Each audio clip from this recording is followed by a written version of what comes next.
the kind and the compassionate doctor. He understands the sim junkie and he knows what drug to prescribe. Hello, hello, hello, and welcome back to part 2 of our 3 Degree of Freedom Motion Platform Simulator mid-frame build. Part 2. Now what you're looking at here is a length of 480mm, 30 by 30 by 3mm box. So hopefully yours is in a lot better condition than mine. What you're going to do, as mentioned, is you're going to cut a length of your 30 by 30 by 3mm thick box at 480mm in length. You will then measure 240mm and mark it so that you have your midway point of that length of box. This is our traction loss axle that we are going to weld onto our mid-frame. We are then going to weld on our casters at the angle they need to be for a good arc on our base plate, traction loss plate.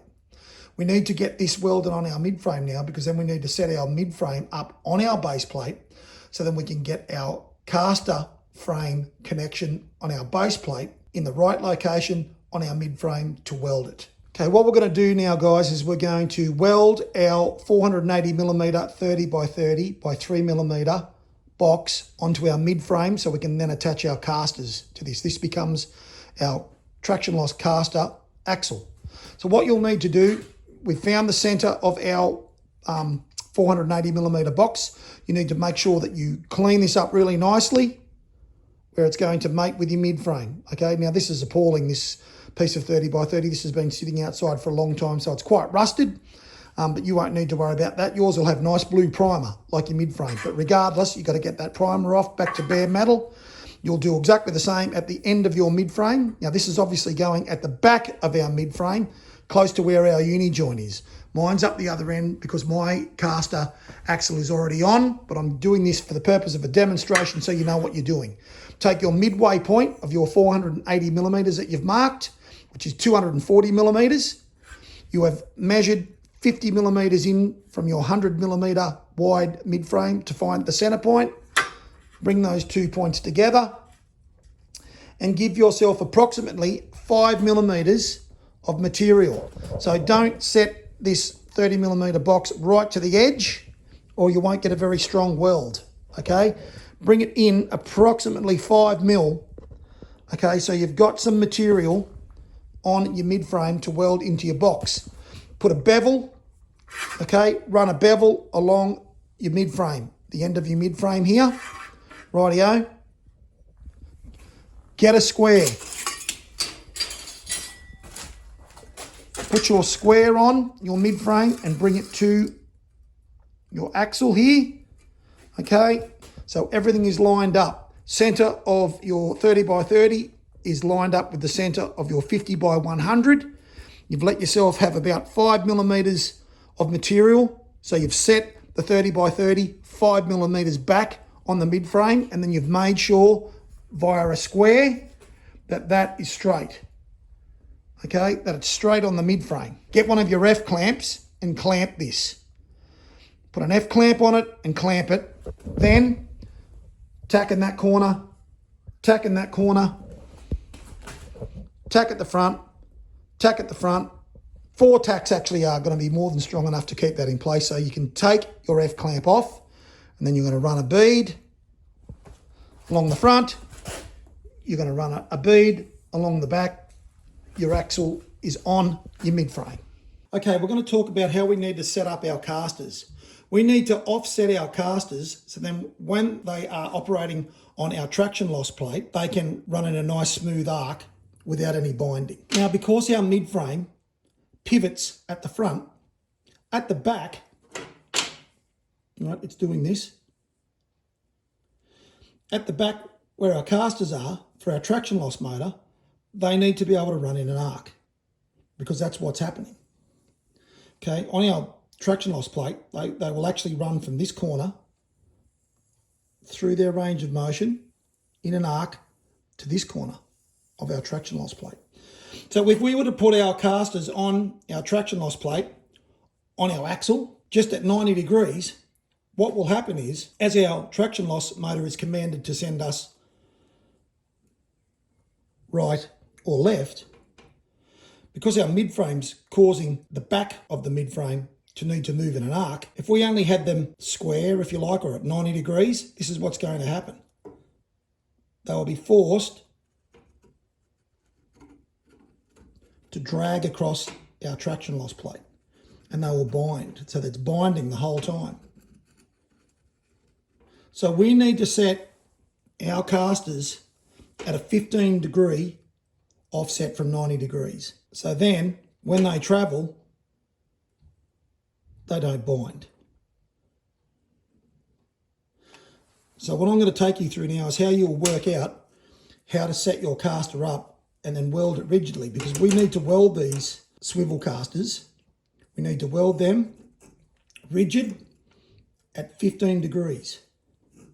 Okay, there's the 90, and we need to set up the center of our wheel, right, to run at a 15 degree offset before we weld them on to our axle.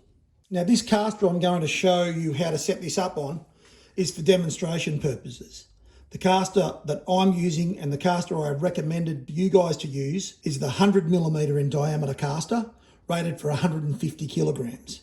So it's a heavy duty caster with a bearing insert, and that's the caster that you need to find. So it's a much bigger and thicker base plate for the caster frame, but the principle is going to remain the same with whatever caster you would use. You'll need to follow these measurements, and using a protractor, mark your angles the same way for any caster you use, because it's all based off the center of your wheel versus your top plate. Let's talk about how we're going to set up our caster so then we can weld it rigid at its 15 degrees offset 90.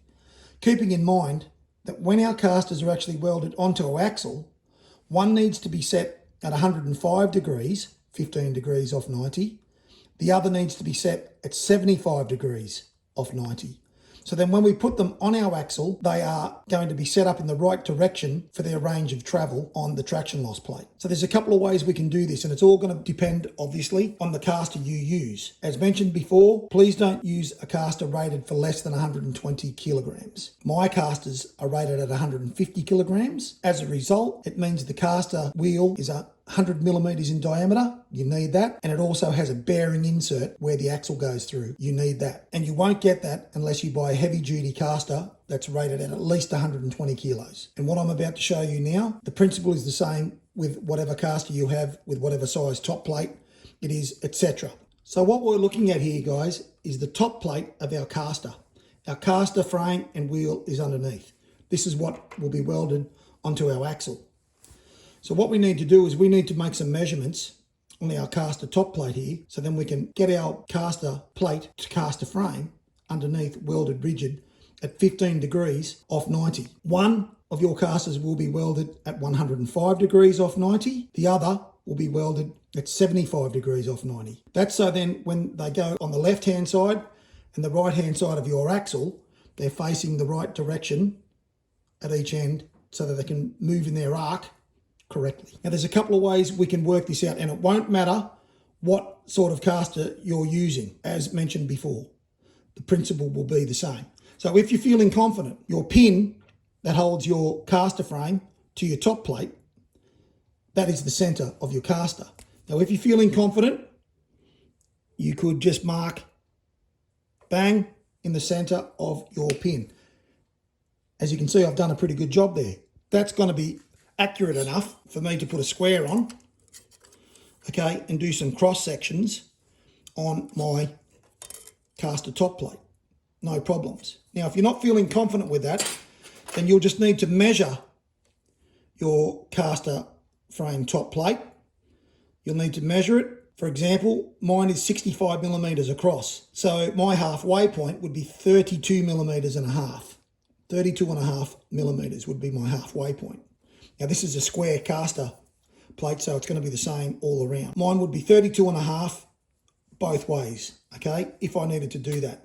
I'm not going to do that because I've got my dot here right in the middle. Anyway, the long and the short of it is you need to measure some cross lines here that go right through the center of your caster plate, because we're going to be putting a protractor on these measurements, so then we can work out our 15 degrees off 90.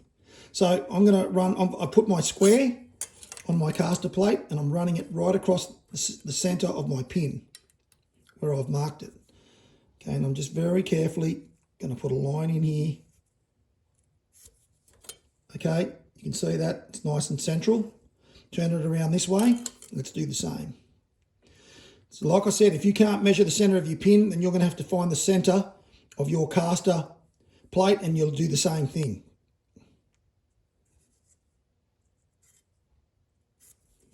So my protractor, okay, it has a hole right here in the very center of the protractor. You can see there's also a line that runs through that hole. Okay, that's where our degree starts. That hole, now your protractor may have a hole or it might have a line, it might have a cross. It will have a center point on your protractor, okay, and it will have a line that runs through that center point. We need to place that line on our line here. And it doesn't matter with this one because it's a square top plate. So whichever way I put this, it doesn't matter. So we're going to line up our hole in the center of our protractor right in the center of our pin. And we're going to make sure that that line is running through the lines that we've drawn that go across our caster plate. Now what we've got to do is we've got to find 75 degrees. Sorry, I'll just move my vise forward a bit. So what we've got to do here, once we've lined it up, it's a bit tricky because you've got to hold everything in place while you do this. If you've got a friend or a partner, get them to help you. It's going to be a lot easier. So once you've got your protractor, the hole or your mark, center mark on your protractor, centered on the pin, put a ruler across to 75 degrees. So there's our 90, 80, 70, 75. Put a ruler across to 75 because that's going to give us 15 degrees off 90. Hold it steady and then mark where the ruler goes across at the front of the caster, like that, across to 75 degrees. Now, one caster, as I said, is going to be welded at 75 degrees. Your other caster needs to be welded at 105 degrees. So you'll mark one caster like this at 75. You'll mark your other caster exactly the same. But obviously, this time, we're going to put our ruler across to our 90, 95, 100, 105. Across to our 105 mark. Okay, and carefully mark your caster frame. Now that doesn't look right because I've marked it on the wrong side of the ruler. Okay, so be careful of that, guys. Make sure you mark it. Make sure that it is absolutely square, your protractor, 105. And mark it consistently on both sides. That's better. Okay. You get the idea. Now what you'll do is we need to be able to see these marks underneath because that's where the welding and the marking needs to happen. So where your marks come to the edge of your caster top plate, mark on the side. So when we turn this over, we can see the marks on the front there. I'll just get this in the vise again. Once again, guys, very handy to have a vise. Now you can see here I've already got a mark on my caster wheel frame here, right? So this is our bottom plate. It turns independently via the pin and bearings from our caster frame. So we've got our marks there.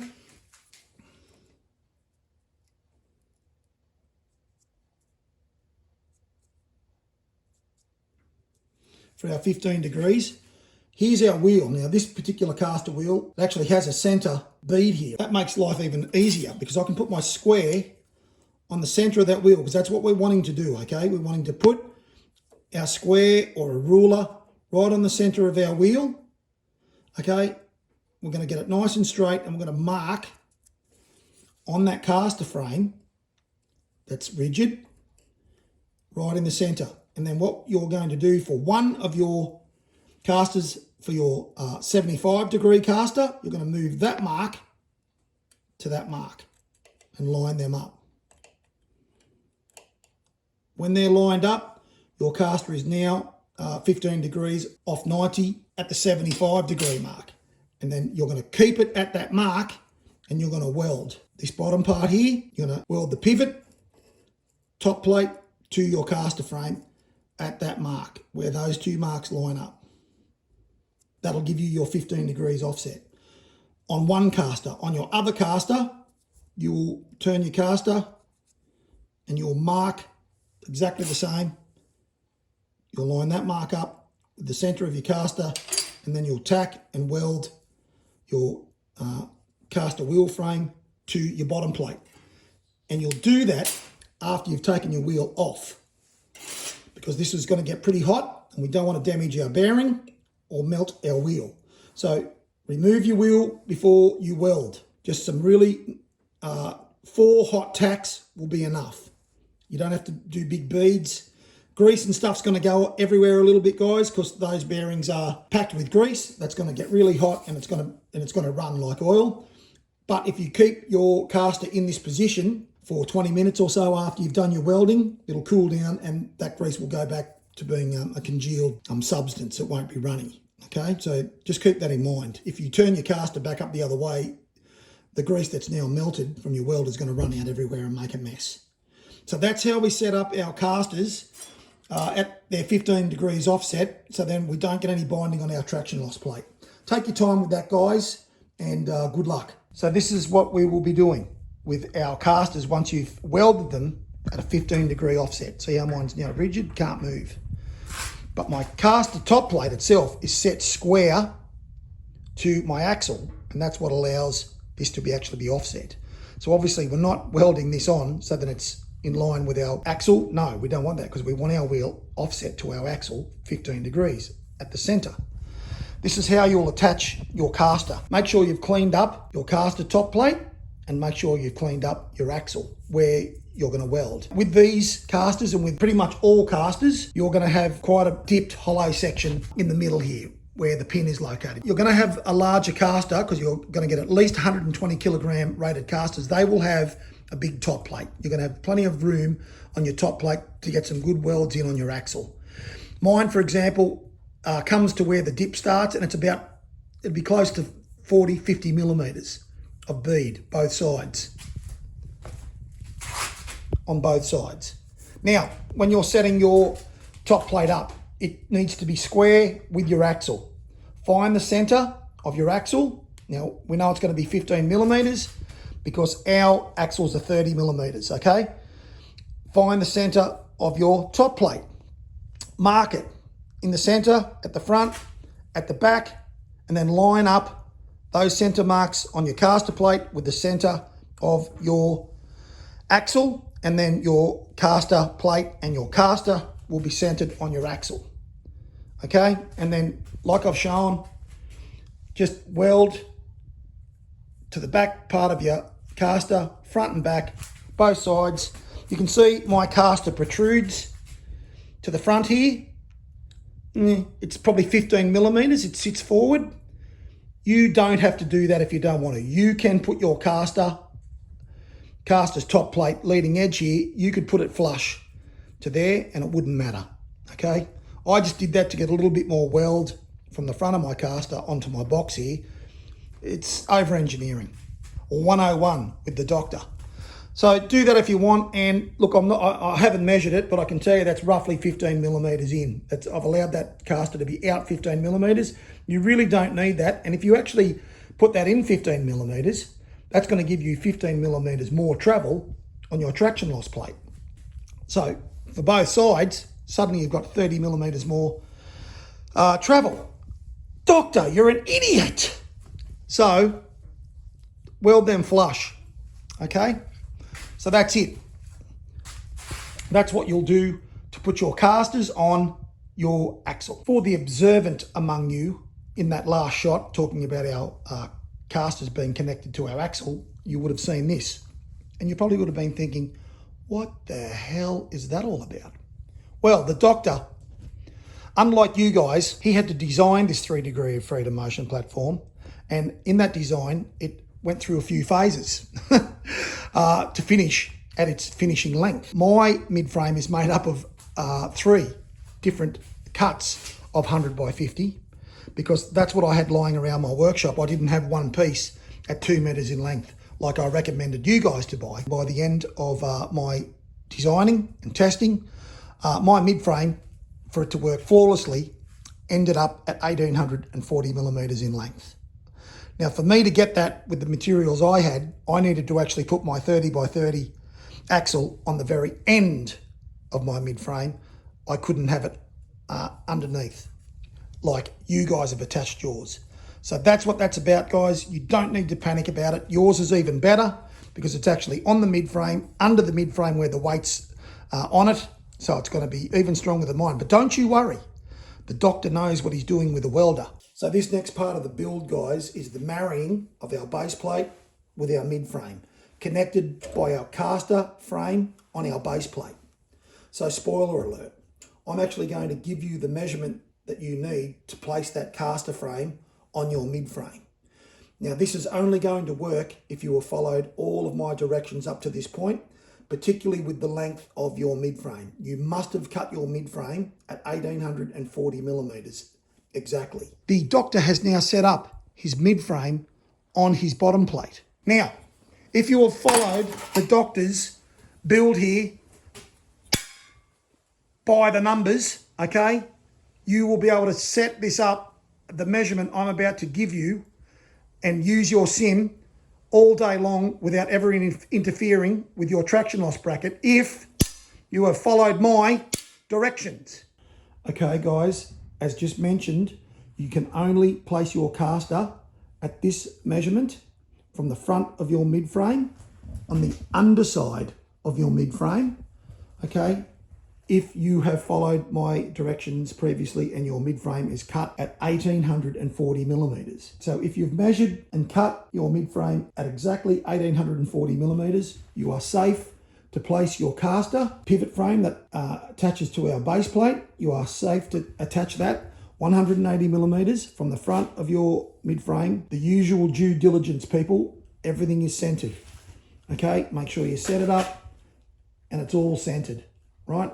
Once it's centered, you can measure 180 and put it at 180 millimeters and it will be all good to go. What I'm trying to get to is hopefully you guys have done your measurements and you have cut your mid frame at the same length as I advised you to cut it at, the 1840. And if you did, you can, in all confidence, weld your caster frame on your mid frame at that 180 millimeter mark to the front of your caster. Front of your caster plate, 180 millimeters from the very front of your mid frame to the front of your caster top plate, 180 millimeters. So I've saved you a lot of time just by setting that up. I was going to take you through the whole process of having to set this up yourselves, but then I thought, man, that's just torture. I mean, I'm advertising the fact that I'm a kind and compassionate doctor. What kind of person does that? Makes somebody go through the torture I just went through? An asshole. So anyway, I have set it up.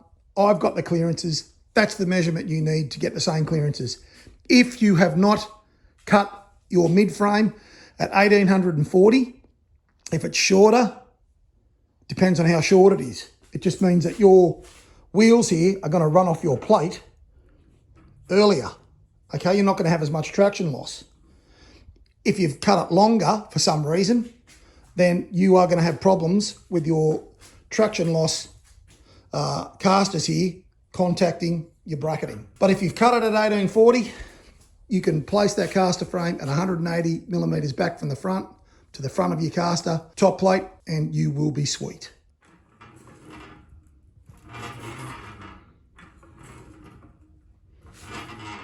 Some handy information for you guys that would be helpful. I'm going to tell you actually how much traction loss you have in this design, right? So this is the mid frame completely centered with our base plate.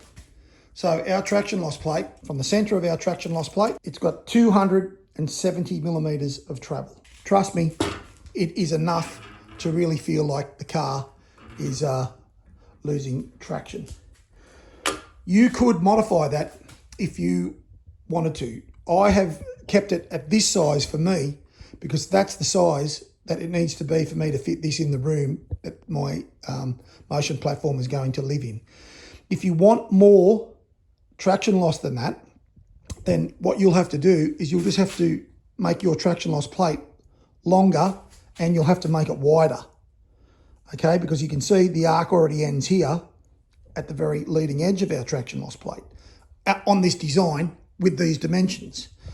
So if you were to keep your length of your mid-frame the same, your pivot point at the same point, you're going to have to do some extensions here at the back. You could just weld on another piece of plate at the end here. You're going to have the welding skills to do that. If you've got the space, guys, go crazy. You could make your traction loss plate longer if you want more traction loss.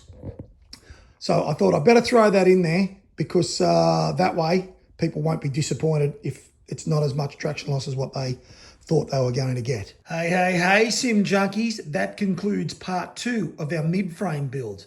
You guys are going great with this build. We're really ripping through these videos.